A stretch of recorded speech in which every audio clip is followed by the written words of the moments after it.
Hello, Jimmy J's here, and I've been getting a lot of questions about how do I make sure that people who attend my meetup groups don't feel like they've been baited and switched, right? That they don't feel like they've come to an event for some other reason, and now all of a sudden I'm pitching them my business. So here's the top 3 things you can do to make sure that your guests don't feel like they've been baited and switched.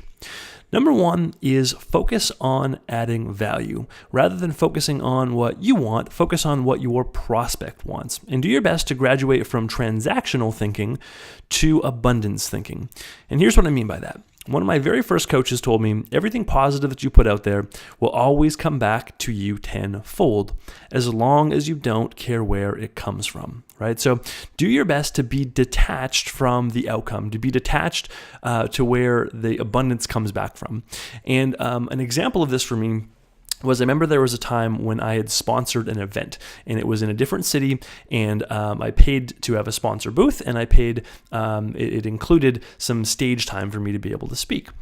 And about a week before the event happened, I got an email from my network marketing company saying that they weren't able to pay commissions on any sales in the country that I lived in. So literally I could still go and sponsor the event, and I could still fly there. In fact, I think I actually drove. It was like a 12-hour drive.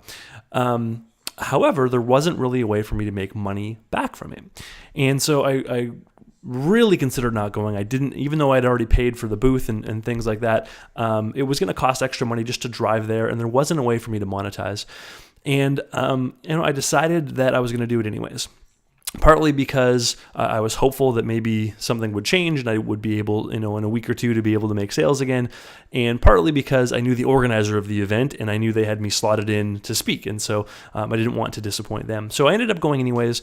And when I got there, it was clear that there wasn't going to be a way for me to make any money. And so I just changed my frame, and I said, what can I do to be helpful? If I could just tell this group anything that I wanted to tell them to help them in their business, what would I tell them? And so I went on to do just that. I did a talk specifically about what I thought would just help them and serve them the best. And then nothing happened, right? I didn't immediately make any money or anything like that. About a year and a half later, about 18 months later, I was in a new network marketing company, and I got an email from one person who was at that event, and they wanted to join me and open up the company in the area that they were in.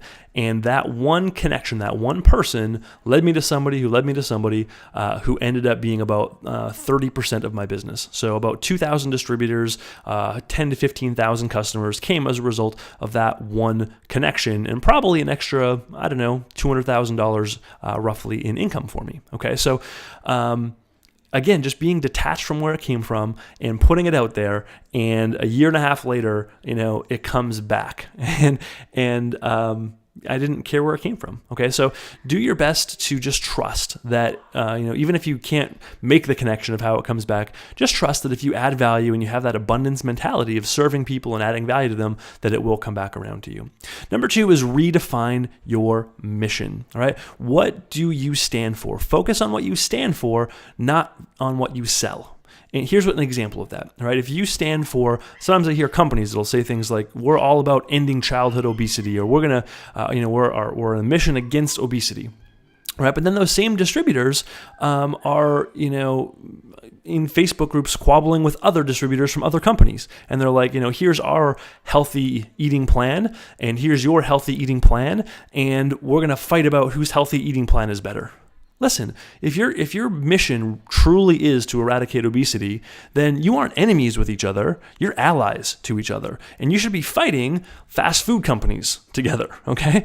Because of the 7.6 million people that died worldwide last year from heart disease, and the 6.7 people that died worldwide from stroke, I don't know this, I can't back this up, but my intuition is that it's not because they were on this healthy, eating plan versus this healthy eating plan. It was probably because they were eating fast food 5 times a week. Okay, so what do you stand for? And if you focus on the thing that you stand for, and you say, hey, we're about weight loss, right? We're about helping people live a healthy lifestyle. If somebody comes to your meetup group and they work out and they get healthier and lose 10, 15 pounds as a result of your group, and they never ever buy from you, you are still in alignment with what you stand for. right? If your goal is to help more parents stay home with their kids, and you've got a meetup group that's all about entrepreneurship, and somebody comes to your group and they never, ever, ever join your company, but maybe they get started in real estate and they have enough passive income that they can, retire from their job and they can stay home and be full-time parents to their kids. And now there's kids that grow up with their parents rather than being in daycare as a result of what you stood for. Who cares if they join your company or not, right? And if there's enough people that are out there that have that experience where you've helped them that way, how can that hurt you? Right? It can only benefit you that if you are clear about what you stand for and you're helping people get that outcome, who cares? Who cares if it's through the product that you offer or that you sell? I guarantee you that it will come back to you one way or another as long as you don't care how it comes. And number 3, create swim lanes, okay? And sometimes people get a little bit nervous about selling. I know I did, where I started to feel like every time I was doing something for somebody, I was like adding to their emotional bank account. And every time I asked for them to buy something from me, I was like taking away from it or something like that. Instead of that, I want you to think about creating swim lanes. Just make it easy for people to be able to go at whatever speed they want and be happy with them for whatever speed they want to go, right? So for your meetup group, there's going to be a number of people that are in the chat lane. They don't actually do anything, right? They might not even ever come to an event.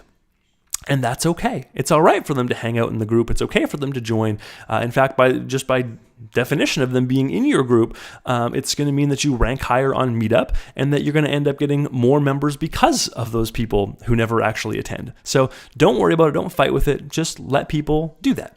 There's going to be some people that just come to your events and that's all they ever do. Right? They don't buy from you. They just take your free content, your free training, your free whatever it is you do, and they use that to help them get results, albeit more slowly. Right? And then there's going to be some people who want to go in the fast lane and they say, I would rather pay money to save time. I would rather buy this thing from you because it's going to help me go in the fast lane. So think about it in those terms. Just create some different lanes for people. And for me, I have people that join my webinar about Meetup, and some of them watch my webinar and never do anything. Some of them watch my webinar, they take what I've taught them for free, and they use that to go and create their own Meetup group, and that's the slow lane. And I'm happy for them to be in the slow lane. I'm happy to continue sending them free information for as long as they want it.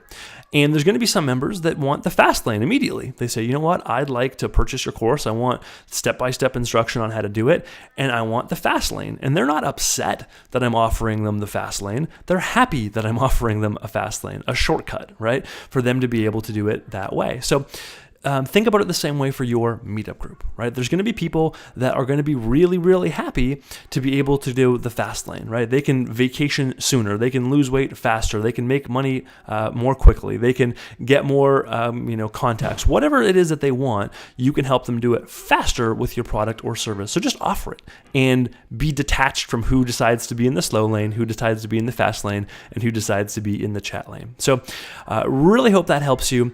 And the bottom line is, how do you avoid your prospects feeling like there was a bait and switch? Adjust your intentions, all right? Add value, redefine your mission, and create swim lanes.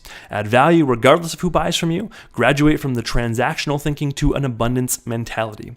Redefine your mission. Focus on what you stand for rather than what you sell. And swim lanes. Give people different paths that they can choose and be happy for them whichever path they take. And remember, they can change paths and change swim lanes at any time. Do these 3 things and you will build a huge community of people without feeling like you're pulling a fast one on them. And the crazy part is that if you consistently add value to enough people and you focus on what they want rather than what you want, recruiting actually becomes predictable. So it's really funny, but the less you focus on selling and the more you focus on what they want, the result of that ends up being that you end up recruiting more people anyways. So I really hope this has been helpful. Follow these 3 rules and you'll have a great following of people that know, like, and trust you, and it will really help you in growing your business.